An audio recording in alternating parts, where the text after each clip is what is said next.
ಬಗ್ಗೆ ಕೂಡ ಚರ್ಚೆ ಆಗಬೇಕು ಅಂತೇಳಿ ನಾವೆಲ್ಲ ಅಪೇಕ್ಷಣೆ ಪಟ್ಟು ತಮ್ಮಲ್ಲಿ ವಿನಂತಿ ಮಾಡಿದಂಥ ಸಂದರ್ಭದಲ್ಲಿ ಇದಕ್ಕೆ ಅವಕಾಶ ಮಾಡಿಕೊಟ್ಟಿದ್ದೀರಿ. ಹಾಗಾಗಿ ಮೊಟ್ಟ ಮೊದಲದಾಗಿ ತಮಗೆ ನಾನು ಕೃತಜ್ಞತೆಯನ್ನ ಸಲ್ಲಿಸ್ತಾ, ಮಾನ್ಯ ಸಭಾಧ್ಯಕ್ಷರೇ, ಇವತ್ತು ಕರ್ನಾಟಕದ ಅಭಿವೃದ್ಧಿಯ ವಿಚಾರದಲ್ಲಿ ಒಂದು ಸಮತೋಲನವನ್ನ ತರುವಂತ ನಿಟ್ಟಿನಲ್ಲಿ ಈ ಭಾಗದ ಉತ್ತರ ಕರ್ನಾಟಕ ಜನರ ಒಂದು ಅಪೇಕ್ಷೆ ಇರುವಂತದ್ದು, ಎಲ್ಲೋ ಒಂದು ಕಡೆ ನಮ್ಮ ಉತ್ತರ ಕರ್ನಾಟಕದ ಅಭಿವೃದ್ಧಿಯ ವಿಚಾರದಲ್ಲಿ ಸರ್ಕಾರ ಹಿಂದೇಟು ಆಗ್ತಾ ಇದೆ. ಕಳೆದ ಹಲವಾರು ದಶಕಗಳಿಂದ ಉತ್ತರ ಕರ್ನಾಟಕದ ಅಭಿವೃದ್ಧಿ ವಿಚಾರದಲ್ಲಿ ಮಲತಾಯಿ ಧೋರಣೆ ಆಗ್ತಾ ಇದೆ ಅನ್ನುವ ಅಭಿಪ್ರಾಯ ಸರ್ವೇ ಸಾಮಾನ್ಯವಾಗಿ ಈ ಭಾಗದಲ್ಲಿ ಇರುವಂತದ್ದು. ಇವತ್ತು ಅಭಿವೃದ್ಧಿ ಯೋಜನೆಗಳಲ್ಲಿ ಸಮತೋಲನ ಆಗಬೇಕು ಅಂತ ಹೇಳಿ ಯಾವಾಗ ಆಗಲಿಲ್ಲ, ಒಂದು ಪ್ರತ್ಯೇಕ ರಾಜ್ಯ ಆಗಬೇಕು ಅನ್ನುವ ಧ್ವನಿಯೂ ಕೂಡ ಹಲವಾರು ಬಾರಿ ಈ ಭಾಗದಲ್ಲಿ ಧ್ವನಿ ಎದ್ದಿರುವಂತದ್ದು ಕೂಡ ನಮಗೆಲ್ಲ ತಿಳಿದಿರುವಂತಹ ವಿಚಾರ. ಇವತ್ತು ಈ ಭಾಗದಲ್ಲಿ ನೀರಾವರಿ ಯೋಜನೆಗಳು ಅಪೂರ್ಣಗೊಂಡಿರ್ತಕ್ಕಂಥ ವಿಚಾರ ಇರಲಿ, ಕಬ್ಬು ಬೆಳೆಗಾರರ ಸಮಸ್ಯೆಗಳು ಏನು, ಈ ಭಾಗದಲ್ಲಿ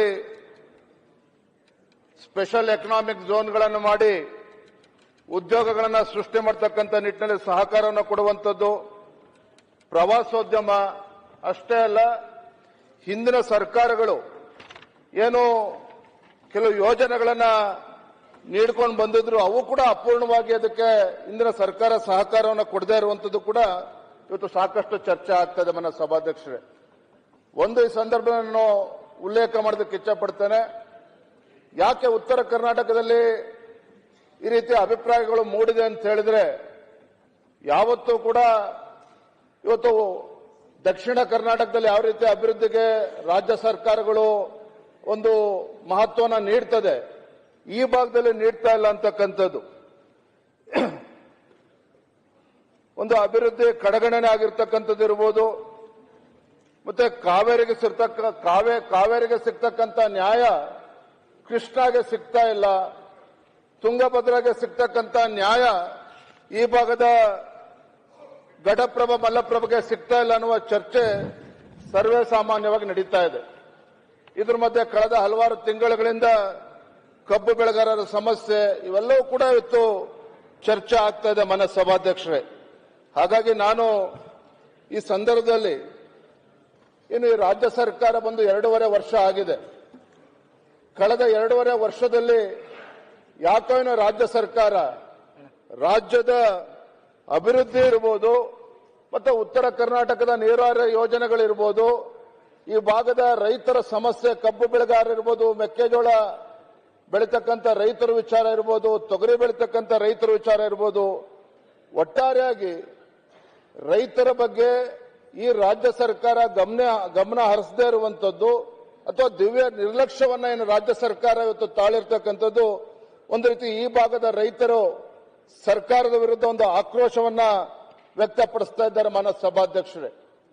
ಒಂದು ಕಡೆ ಈ ಸರ್ಕಾರ ಉತ್ತಮ ಗುಣಮಟ್ಟದ ಬೀಜವನ್ನ ವಿತರಣೆ ಮಾಡುವಂತದ್ದಾಗ್ಲಿ, ರೈತ ಬೆಳೆದಂತ ಬೆಳೆಗೆ ಒಂದು ವೈಜ್ಞಾನಿಕ ಬೆಲೆ ಅಥವಾ ಮಾರುಕಟ್ಟೆ ನಿರ್ಮಾಣ ಮಾಡತಕ್ಕಂಥದ್ದಾಗ್ಲಿ, ಇವೆಲ್ಲದರಲ್ಲೂ ಕೂಡ ಸಂಪೂರ್ಣವಾಗಿ ವಿಫಲ ಆಗಿದೆ ಅಂತ ಹೇಳಿದ್ರೆ ತಪ್ಪಾಗಲಾರದು ಮಾನ್ಯ ಸಭಾಧ್ಯಕ್ಷರೇ.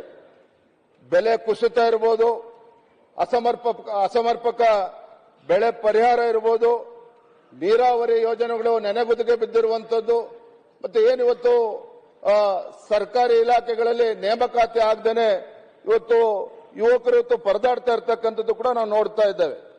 ಇದರ ನಡುವೆ ಇವತ್ತು ಮುಖ್ಯಮಂತ್ರಿ ಕುರ್ಚಿಗೆ ಕಾಳಗ ಇವತ್ತು ಪ್ರಾರಂಭ ಆಗಿದೆ ಕಳೆದ ಕೆಲವಾರು ತಿಂಗಳುಗಳಿಂದ.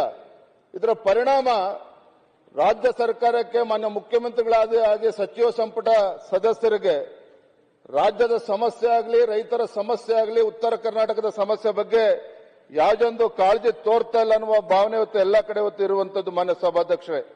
ನಾನು ವಿಶೇಷವಾಗಿ ಸಂದರ್ಭದಲ್ಲಿ ಉಲ್ಲೇಖ ಮಾಡುವಂತದ್ದು ಪ್ರಪ್ರಥಮವಾಗಿ ರೈತರ ವಿಚಾರದಲ್ಲಿ. ಇವತ್ತು ರೈತರು ಕೃಷಿಕರು ಅದು ಯಾಕೇನೋ ಗೊತ್ತಿಲ್ಲ, ಮಾನ್ಯ ಮುಖ್ಯಮಂತ್ರಿಗಳೇ ಕೃಷಿಕರ ಬಗ್ಗೆ ಎಷ್ಟೊಂದು ಅಸಡ್ಡೆ ಯಾಕೆ ನಮಗೂ ಕೂಡ ಅರ್ಥ ಆಗ್ತಾ ಇಲ್ಲ. ಅತಿವೃಷ್ಟಿ ಆದಂತ ಸಂದರ್ಭದಲ್ಲಿ ನಾನು ಕೂಡ ರಾಜ್ಯದ ಅಧ್ಯಕ್ಷನಾಗಿ ಗುಲ್ಬರ್ಗ, ಬೀದರ್,